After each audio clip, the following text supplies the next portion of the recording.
है, गुरुग्राम में पुलिस कर्मियों पर बड़ा एक्शन हुआ है। जी हां, 5 पुलिस कर्मियों को गिरफ्तार किया और इसके बाद सस्पेंड भी कर दिया गया है। देर रात शराब के नशे में बुजुर्ग दंपत्ति से मारपीट की थी, जिसके एवज में ये कार्रवाई की गई है। सस्पेंड के बाद शाहपुर थाने में केस दर्ज हुआ था।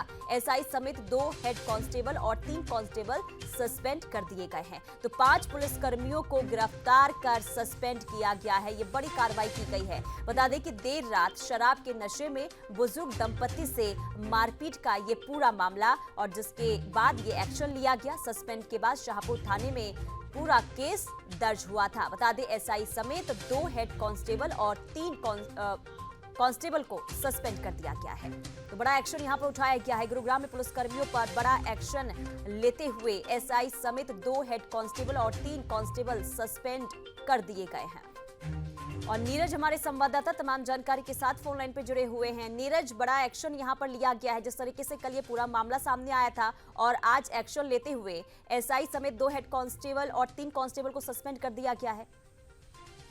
जी बिल्कुल, देखिए जिस तरह से कल जो है गुरुग्राम पुलिस की गुंडागर्दी सामने आई थी, उसी तेजी के साथ गुरुग्राम पुलिस के आला अधिकारियों ने अब इन पुलिस कर्मियों पर एक्शन लिया है। और शराबी पुलिसकर्मी जो कि 5 लोग थे, जिनमें 2 कांस्टेबल, 2 हेड कांस्टेबल और 1 सब इंस्पेक्टर शामिल था, इन सभी 5 लोगों के खिलाफ मामला दर्ज बादशाहपुर के थाने में किया है। साथ ही साथ इनको सस्पेंड करके विभागीय कार्रवाई के आदेश भी दे दिए हैं, क्योंकि जिस तरह से शराब के नशे में इन लोगों ने बुजुर्ग दंपत्ति के साथ न केवल मारपीट की थी, बल्कि जान से मारने की धमकी भी दी थी। और कई सवाल गुरुग्राम पुलिस के ऊपर लगातार कल देर रात से खड़े हो रहे थे कि आखिरकार जब गुरुग्राम में पुलिस ही इस तरह की हरकत करेगी और पुलिस ही बुजुर्ग दंपत्तियों के साथ शराब के नशे में जो है मारपीट करेगी, तो फिर आम आदमी कैसे अपने आप को सेफ और सुरक्षित महसूस जो है कहीं ना कहीं कर सकता है। क्योंकि लगातार अब तक इस तरह के आरोप बदमाशों पर और आपराधिक छवि वाले लोगों पर लगते थे, लेकिन जब गुरुग्राम पुलिस ही सवालों के घेरे में आए तो आला अधिकारियों पर भी कई सवाल उठते हैं। और यही कारण था कि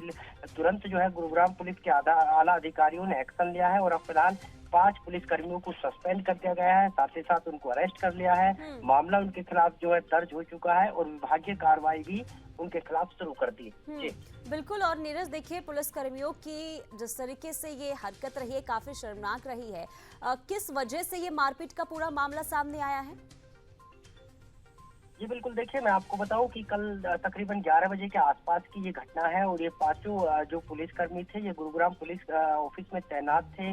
और वहां से ये जब देर रात शराब पीकर फाजिलपुर ढाणी से होते हुए निकल रहे थे, तो इनको एक मकान में जो है हुक्का रखा हुआ मिला। और उस शराब के नशे में इन्होंने बुजुर्ग दंपत्ति से कहा कि वो हुक्का पीना चाहते, इसलिए उनके लिए हुक्के का इंतजाम किया जाए। लेकिन बुजुर्ग दंपत्ति ने कहा कि वो उन्होंने शराब पी रखी है और वो शराबियों को जो है हुक्का नहीं पिला सकते। इसी पर पुलिसकर्मी आग बबूला हो गए और लगातार बुजुर्ग जो दंपत्ति थे उनसे मारपीट करने लगे। जब शोर शराबा हुआ तो आसपास के लोग वहां इकट्ठा हो गए, क्योंकि ये जो पुलिसकर्मी थे ये सिविल ड्रेस में थे। और लगातार जो आसपास के लोग थे उन्होंने पुलिसकर्मियों की पहले तो जमकर धुनाई की। और इस पूरी वारदात में 2 जो पुलिसकर्मी थे वो मौके का फायदा उठाकर जरूर कहीं ना कहीं भागने में सफल रहे थे, लेकिन 3 जो पुलिसकर्मी थे, जिनमें एक एसआई, एक हेड कांस्टेबल और एक कांस्टेबल को लोगों ने मौके से ही जो है गुरुग्राम पुलिस के हवाले कर दिया था। लिहाजा ये पूरा मामला ठीक है नीरज, बहुत शुक्रिया तमाम जानकारी के लिए। तो